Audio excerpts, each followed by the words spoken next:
U.S. airline Delta and its employees have mobilized like never before, rushing to help people in need after hurricanes devastated large parts of the Gulf Coast and Caribbean and earthquakes hit Mexico. The carrier partnered with the American Red Cross and other experienced nonprofit organizations, contributing $3.75 million, operating relief flights filled with thousands of pounds of water, generators, baby food and other supplies, and adding dozens of flights to evacuate tens of thousands of people to safety. Delta operated 2 relief flights to the Houston airports after Hurricane Harvey caused historic flooding across southeast Texas. A 737 delivered cots, clothing, paper goods, fresh and non-perishable foods, personal hygiene items, water and hot meals.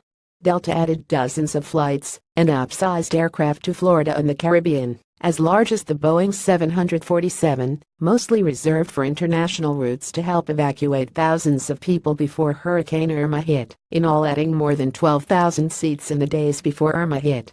It also operated the last flight in and out of Puerto Rico before Hurricane Irma swept through the island, evacuating 173 customers, when other airlines had abandoned attempts to fly into San Juan. 6 Delta humanitarian flights flew to Puerto Rico, Turks and Caicos, St. Thomas and St. Martin, carrying Red Cross staff, volunteers and hundreds of thousands of pounds of supplies including water, satellite phones, batteries, phone chargers and non-perishable food.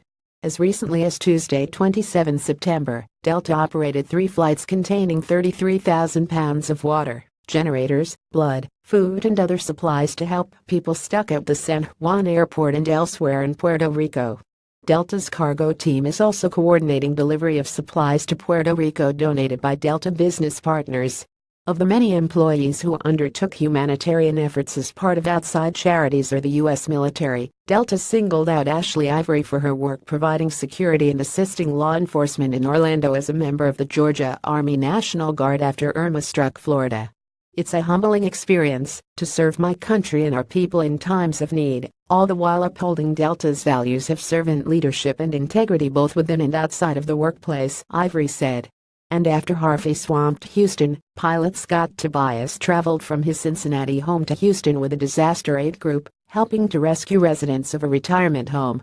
After Irma made landfall, Mike Rutigliano and Sean Gorell, 2 New York-based pilots who are part of the New York Air National Guard, took on a mission to rescue Americans stuck in the Caribbean.